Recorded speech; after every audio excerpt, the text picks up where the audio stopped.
करने से कोई इनकार नहीं कर सकता। और ये बार बार बोलते नहीं नहीं मुसलमान पार्टीशन का जिम्मेदार है। मैं आज भी कह रहा हूं प्यारे, कभी वक्त है तो आओ आमने सामने बैठकर मुकाबला कर लो। 10 मिनट में तुमको दलील दूंगा, तुम उठ के भाग जाओगे।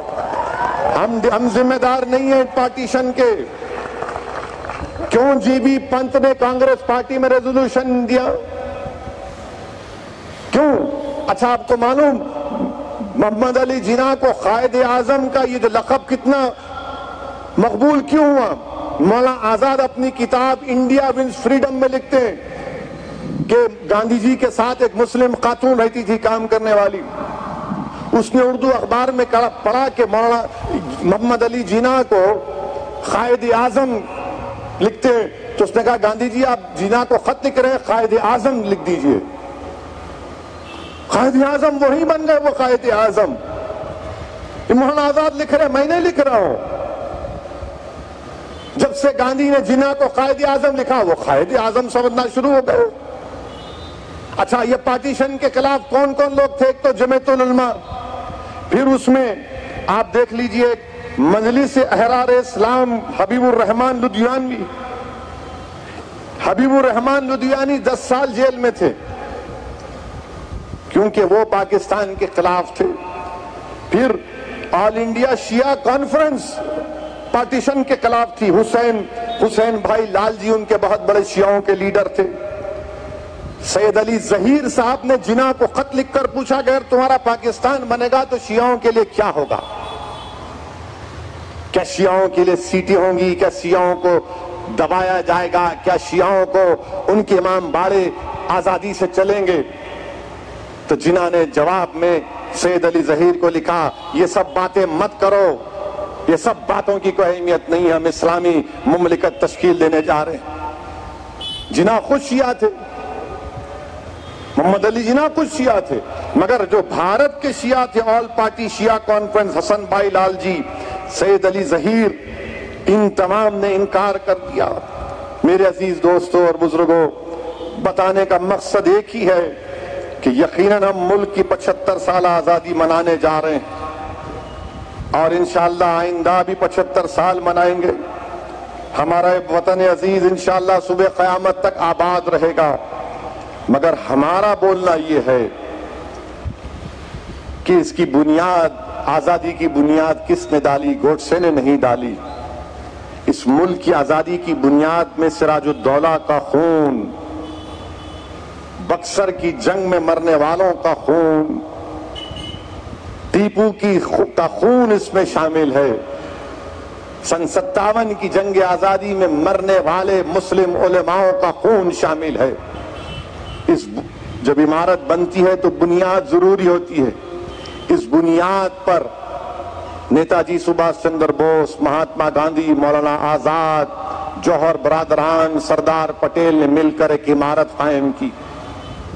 और याद रखो, मैं मुखातिब ना सिर्फ मुसलमानों से हूं बल्कि अपने हिंदू भाइयों से भी हूं, ईसाई और सिख भाइयों से हूं।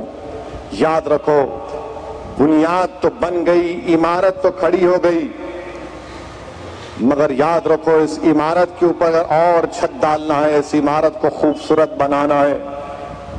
तो उस इमारत को खूबसूरत बनाए रखने में, उस इमारत को कायम रखने में हमको ईसार और कुर्बानी के मजारे करने पड़ेंगे। अगर आप देखेंगे तो हमारे बुजुर्गों ने एक दरख्त लगाते हैं, आम का दरख्त लगाते हैं, उनकी जिंदगी में उनको साया भी नहीं मिलता, ना वो आम खा सकते हैं, मगर इससे दरख्त लगाते हैं आम का, नहीं मेरा बेटा खाएगा, मेरा बेटा का बेटा खाएगा। अब बेटे के बेटे की जिम्मेदारी ये है कि इस दरख्त में कुर्बानियों को पेश करें। दरख्त को पानी की जरूरत नहीं, इस दरख्त को भारत के लोगों की मेहनत की जरूरत है, इनके खून की जरूरत है, और जो हमारे बुजुर्गों का ख्वाब था उसको जिंदा रखने की जरूरत है। हमको अपने मुत्तहिदा तौर पर मिलकर रहना पड़ेगा। सियासी इख्तलाफात हो सकते हैं, मगर याद रखो, अगर मजहबी इख्तलाफात की चिंगारी लग जाएगी, जो लोग लगा रहे हैं, तो याद रखो इससे मुल्क को नुकसान होगा। और अगर मुल्क को नुकसान होगा तो हम हमारे बुजुर्गों की कुर्बानियों को तबाह ताराज और बर्बाद कर दे रहे हैं। और जो लोग आज भारत में मुसलमानों से आकर कह रहे हैं कि आप वफादारी दिखाओ, हम उनसे कहना चाह रहे हैं हैदराबादी लहजे में, जिसके सर पे बाल नहीं होते ना, जो गंजा बोलते हम लोग उसको, जिसके सर पे बाल नहीं होते उन्हें दुनिया की बेहतरीन टोपी पहनता हूं, उन्हें टकला नहीं दिखना बोल के। तो ये लोग वही है, कुछ नहीं करे क्योंकि मालूम सर साफ है, तो बेहतरीन टोपी पहन के हमको टोपी पिलाना चाह रहे। आप टोपी पहनो, जो करते करो, हमको टोपी मत पिलाओ, हम जानते हैं हमारी तारीख को। जो लोग कहते हैं, हमारे वजीर आजम ने कहा कि आरएसएस मेरा फाउंडेशन है। आपका आरएसएस फाउंडेशन है तो क्या आरएसएस भारत के संविधान के खिलाफ नहीं थी 1950 में?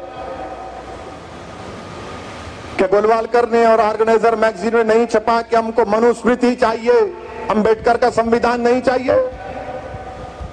कहा आप, हमको सिखाने की जरूरत नहीं है भारत से मोहब्बत। जैसा कि हुसैन अहमद मदनी रहमतुल्लाह अलैह ने कहा कि हम पैदा हुए तो यहीं जाएंगे और जब उठेंगे तो क़यामत के दिन यहीं से उठने वाले। ये हमारी पनाहगाह भी है और कब्रिस्तान भी है। अब क्या होता कि आप सुनते हैदराबाद मेरे भाई ने लुट गया, यहाँ कुछ भी पैसे नहीं है, महल्ले में बात पहुंच जाती नहीं है, इसके पास पैसे नहीं है, तो उन्हें अपने आप को दिखाने का से मैं भी दौलतमंद हूं। उन्हें क्या करता, अरे 15 अगस्त लो, मैं लगाओ, तुम भी लगाओ।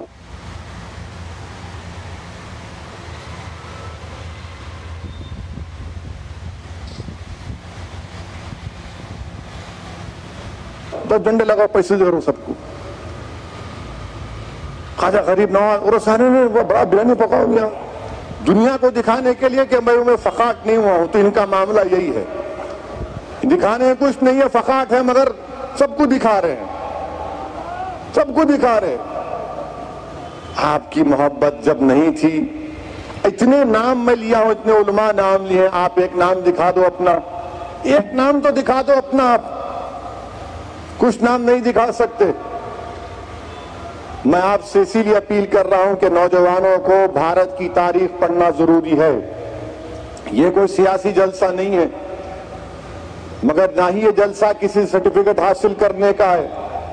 75 साल की आजादी यकीनन हम तमाम के लिए खुशी का मौका है। और याद रखिए, जिसको भारत से मोहब्बत है, जिसको भारत पर फख्र है, उसको भारत की हर कल्चर से मोहब्बत करना पड़ेगा। अगर कोई दावा करता है कि मैं भारत से बहुत मोहब्बत करता हूं, तो भारत की हर तहजीब से मोहब्बत करना पड़ेगा।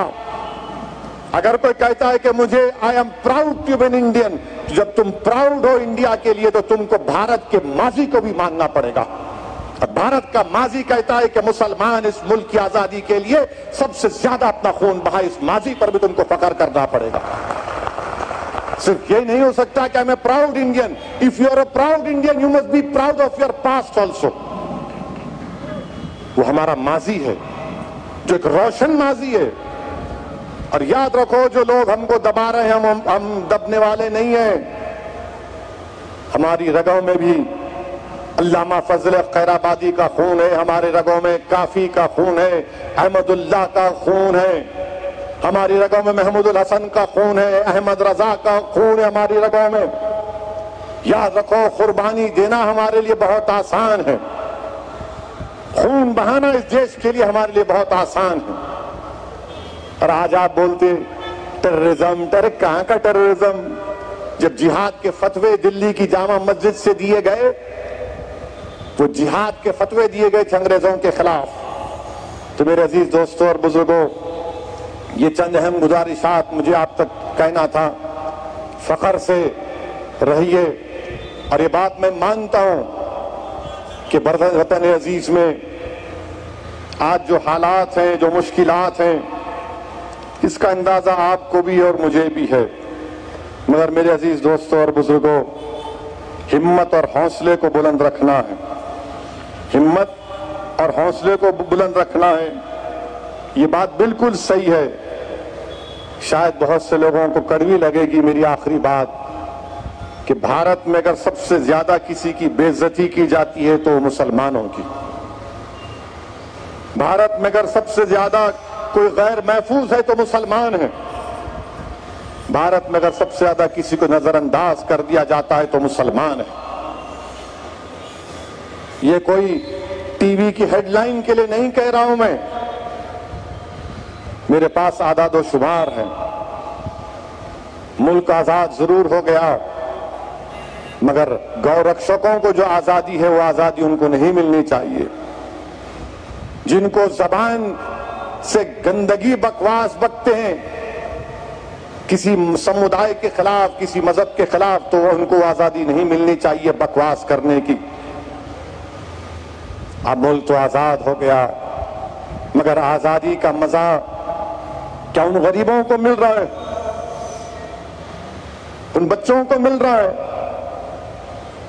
उन खवातीन को मिल रहा है जो आंगनवाड़ी के टीचर हैं, 4000 की तनख्वाह पे जिंदगी गुजार रहे हैं, वो किसानों को मिल रहा है फायदा कुछ, जिनकी आमदनी कम हो गई। हम उम्मीद करते हैं कि देश के प्रधानमंत्री जब 15 अगस्त को लाल किले से खड़े होकर मुल्क से खिताब करेंगे तो मुल्क के मजलूमों का जिक्र करेंगे। हम उम्मीद करते हैं कि देश के प्रधानमंत्री जब 15 अगस्त को झंडा तिरंगा लहराएंगे तो अल्लामा फजल खैराबादी का, मौला महमूदुल हसन का, हुसैन अहमद मदनी का, मौलाना काफी का, अशफाकुल्लाह का जिक्र करेंगे। नहीं मालूम करेंगे या नहीं करेंगे, वो करे या ना करे, हम तो करते रहेंगे। हमको फख्र है हमारे बुजुर्गों पर, हमारा सीना चौड़ा हो जाता है जब हम अपने बुजुर्गों की कुर्बानियों की दास्तानों को पढ़ते हैं कि कैसे अल्लामा फजल खैराबादी जिस दिन उनके बेटे रिहाई का पैगाम लेकर आए उसी दिन अल्लामा फजल खैराबादी का इंतकाल हो गया। उसी दिन अल्लामा फजल खैराबादी का इंतकाल हो गया। मौलवी अलाउद्दीन की लाश हैदराबाद को भी नहीं आई, तुरेबाज खान की लाश लटकती रही सुल्तान बाजार में कई दिनों तक। मेरे अजीज दोस्तों, बुजुर्गों, ये मुल्क की आजादी हमको आसानी से नहीं मिली, बहुत मुश्किलात और कठिन सफरात से गुजरना पड़ा। ये मुल्क आजाद इसलिए हुआ कि क्योंकि हर मजहब के लोगों ने मिलकर अंग्रेजों को भगाया। अगर आज पूरे मुल्क के हर समुदाय के लोग मिल जाएंगे तो हम जुल्म को मिटा देंगे, गुर्बत को मिटा देंगे, इस्तिसाल को मिटा देंगे, मसावात को हासिल करेंगे और अमन, एक ठोस अमन कायम हो जाएगा। इसीलिए 75वीं आजादी का यही पैगाम असदुद्दीन ओवैसी अपने हमवतनों को देता है कि आओ दिलों को मिला लो जुल्म के खात्मे के लिए, आओ अपनी सोच को मिला लो ताकि गरीबों का एक्सप्लॉयटेशन कम हो जाए, आओ अपने हाथों को मिला लो, बगलगीर हो जाओ ताकि हम अपने मुल्क की हिफाजत कर सकें। और भारत के प्रधानमंत्री से हम ये भी कह रहे हैं कि आजादी तो मिल गई, मगर आजादी का मतलब ये नहीं है प्रधानमंत्री कि भारत की 1000 स्क्वायर किलोमीटर पर चीन की फौज बैठी हुई है। और भारत के प्रधानमंत्री लफ्ज चीन नहीं बोलते,